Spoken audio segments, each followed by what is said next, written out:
અમદાવાદીઓની favourite panipuri હવે સ્વાસ્થ્ય માટે ખતરો બની। એએમસીના દરોડામાં ચોંકાવનારો ખુલાસો થયો છે કે તમે જે ચટાકેદાર પાણીપુરી ખાવ છો તેમાં જીવલેણ નોન પરમિટેડ કલર અને બેક્ટેરિયાનું સામ્રાજ્ય છે। તપાસાયેલા નમૂનાઓમાંથી 280માં પ્રતિબંધિત રંગો મળ્યા છે, જે લાંબા ગાળે કેન્સર જેવી બીમારી કે પાચનની ગંભીર સમસ્યાઓને નોતરી શકે છે। તંત્રે 250થી વધુ લારીઓ હટાવી 2000 કિલો અખાદ્ય જથ્થો નાશ કર્યો, પરંતુ પ્રશ્ન એ છે કે જનતાના આરોગ્ય સાથે ચેડા કરતા આવા લેભાગુ તત્વો સામે કડક પગલાં ક્યારે લેવાશે?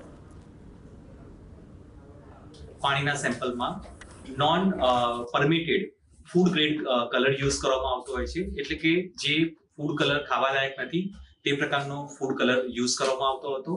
સાથે સાથે જે માવાના સેમ્પલ લેવામાં આવેલા છે તેમાં 2 માવાના સેમ્પલમાં બેક્ટેરિયોલોજિકલ કન્ટામિનેશન જોવા મળેલું હતું, જેના લીધે મે બી પોસિબલ કે ફૂડ બોર્ન ડિસીઝ થવાની શક્યતા રહેલી છે।